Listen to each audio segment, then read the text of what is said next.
Hello again, and as I said, my next DVD review was going to be Armchair Theatre, which, as you know, Armchair Cinema was the spin off from it. I've got 2 volumes of Armchair Theatre here on DVD that's in my collection, Volume 1 and Volume 2.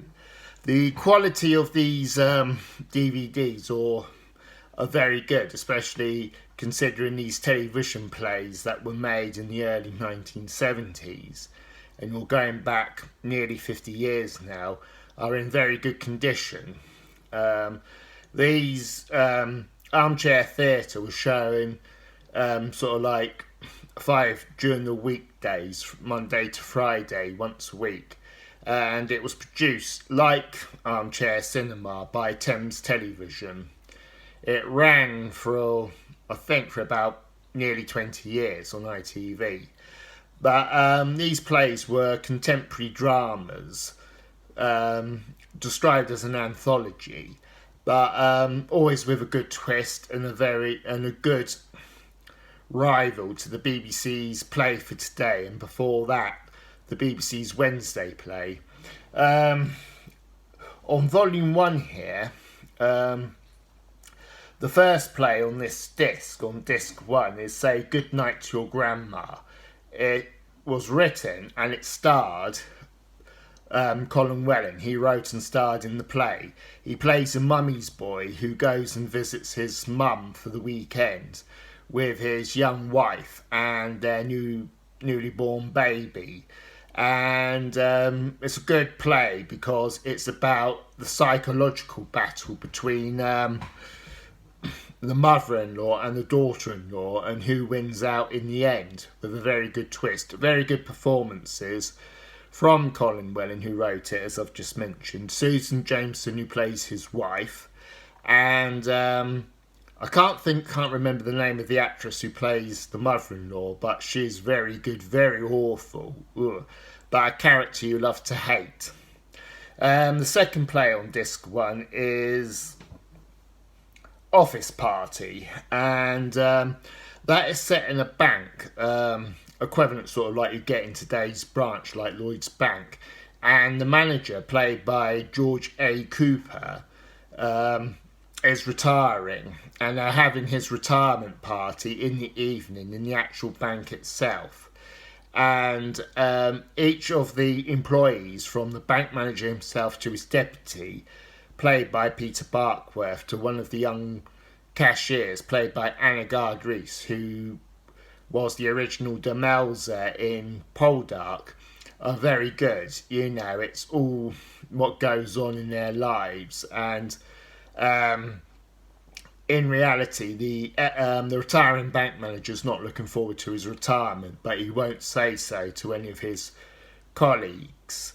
And Peter Barkworth has to put up with his wife, who gives him a hard time, and Anna Gard-Rees knows she's pregnant, but she, as far as she knows, it's one of the young clerks, cashiers, that works in the bank. But a very good play, and just as good as the first play, the one written by Colin Welling. The fourth play on here is Brown Skin Girl, Stay Home and Mind Baby B. Weird title. I don't know what relevance it has to this play, but it stars Billy Whitelaw. She's a divorcee, very middle class, socialises with her 2 lady friends who are also very middle class,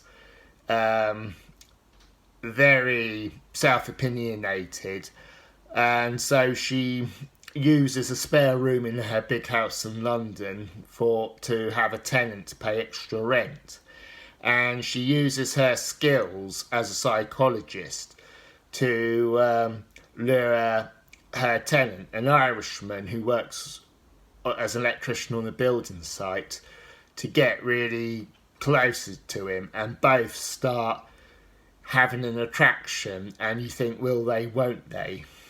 A very good play. She's very good in it, Billy Whitelaw, and with a very good twist. The final disc the final play. Sorry, correct. Sorry. The final play on disc 1 is Detective Waiting. It stars the late Richard Beckinsale, Kate and Samantha Beckinsale's father, as a rookie cop who waits outside this house where this wealthy criminal it lives and plays a cat of game and mouse, and he stays in his car until he really winds up this criminal to, well, it's a case of manipulating one another. He's very good at it, Richard Beckinsale, and he would go to any lengths to break the rules to get what he wants by catching this Mr. Big. On disc 2, the first play on disc 2 is, will Amelia Quinn continue writing a gome called Shorthouse? It's about a writer of children's books, and the publishers are anxious for her to get the latest children's book in her series published. The writer is played by Beryl Reid, who I always thought wasn't a very good actress, and the play's good and the supporting cast are good, but unfortunately she spoils it with her terrible acting. But again, a good play to watch. On disc 2, yes, it is on disc 2. You've got the folk singer. Tom Bell plays a folk singer, an Irish folk singer, and I haven't seen that one yet, but yes, I have actually. I have seen it. I've seen all the plays on this disc 2, and again, he's an Irish folk singer set in the times of the Troubles in Ireland. Good, and Tom Bell's very good, just like he was in that Armchair Cinema film, The Sailor's Return. And the next play on there is A Bit of a Lift, and what that's about, it's about the lives of three middle-aged people. Two of them are guests at a wedding, and one of them, and the third, who's a total stranger, is tempting to, is a depressive and is really fed up with life. He's played by Donald Churchill, who also writes the play, and it's Ronald Fraser, who's the wedding guest, gets lost on the wrong floor and keeps going into the wrong room, and so there's a neat twist. Will one of those two men who are total strangers end up with this middle-aged woman? And it's a nice ending. It's a nice happy ending, but I won't see at the end of it. And the last one on here is Red Riding Hood. It stars Rita Tashnam, one of the greatest actresses that this country produced in the 1960s. And she's nursing her elderly granddad, and hopefully tries, when he dies, tries very hard to get the money, to the insurance money, once he dies, so she can have the life she has. But it doesn't all go according to plan. So on disc 2 here, we've got excuse me, Wednesday's Child, the first disc on disc 1. It's written by Roger Marshall, who created the detective series Public Eye. And it's very interesting because that play he wrote, Wednesday's Child, is not dissimilar to his 1969 Public Eye episode that he wrote, My Life's My Own. And the two stars of this play, playing the Doctor and his wife, Gary Watson and Stephanie Blake. No, not Stephanie Blake, Catherine Blake, were reprising their roles that they played in the Public Eye episode. And the young woman, looking after their young nurse who they take in, played by Pernilla Ranson, her performance, her role, her character is not just similar to who Stephanie Beecham played in that same episode of Public Eye.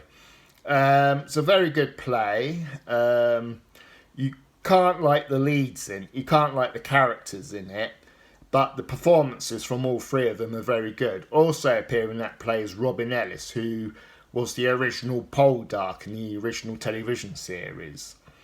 So that's a good one. The second play on this disc is Competition. It's about poetry competition. These kids get entered by their parents to read a piece of poetry, and the boy's father, who played by Michael Jason, and his stepfather, played by John Thor, hopefully they and the boy's mother and sister, hopefully they hope he wins the poetry competition. It's a very good play, and both Michael Jason and John Thor are excellent in the roles as father and stepfather. What's the next one? Oh, yes, the third play on there is The Leftovers, written by Donald Churchill, who wrote the one I mentioned, A Bit of a Lift. And he doesn't star in this one, and it's about Anton Rogers, because he plays a salesman, and he comes home to his flat and finds this beautiful young woman in his bathroom, and suddenly his life gets turned upside down for all sorts of reasons, because he gets found out for fiddling his expenses, and he's worried that he might go to prison, and at the same time he has to he really wants to have a relationship with this young woman played by Anne Bell. A nice twist at the end and a nice ending. Also on there, on the fourth and final play is High Summer, written by Terence Rattigan. It's about this young lord who comes home to his country estate to see his family for the weekend, and he brings home with him his beautiful young fiancée, played by Nerys Hughes, who at the time was the star of the BBC sitcom The Liverbirds. It's a very good play. It also stars Roland Calver, Margaret Leighton, and Lala Ward, who later became a companion to Tom Baker's Doctor Who and later Mrs. Tom Baker. It's a very nice play, very posh, it's a period drama, but it's good to see Nerys Hughes, again, like the guest appearance she made in that Doctor Who story Kinder, cast against type. On disc 2, I haven't seen it, The Creditors with Susanna York. I haven't seen that play yet, so I can't really make much comment. But the second play on disc 2, The Death of Glory, stars Warren Clark and Bill Maynard. Warren Clark works on a building site. He's a manager in charge of these builders and likes to play war games. He's in the TA. He's got this childish thing about war and soldiers, and his colleagues, the builders who he's in charge of, they always poke fun at him. Bill Maynard plays his father, who always spends his time down his local, reminiscing about his glory days in the army just after the Second World War. But to Warren Clark's disappointment, he finds that his father is not the brave soldier that he's supposed to be. And there are two other plays here. There's The Square Referee and According to the Rules. I haven't seen the last play on here, the According to the Rules, I think, which is about a policeman. But the other one, The Square Referee, is about a young soldier who won't disobey rules, won't get out of bed, and he's in a prison, and he doesn't get on with his other soldiers. It stars Gordon Jackson as the military doctor, and he has a complicated case of trying to sort out this young troublesome soldier and the other men in this platoon. So a very good play, makes you think, but it ends in sad and tragic circumstances. But with these DVDs, you've got the 2-disc set, all the relevant information here and the synopsis. and the stars of each of these Armchair Theatre productions, and same here, pictures of the photographs of the stars, the synopsis, background material, the discs, and all relevant information. As far as I know, Network DVD produced 4 sets of Armchair Theatre, and I've got 1 and 2. I haven't got 3 or 4 yet, but they go back further to the ones made in the 60s, which were made in monochrome. So, not bad. If you like plays with a twist, or like the old television studio plays, then these are worth buying and watching.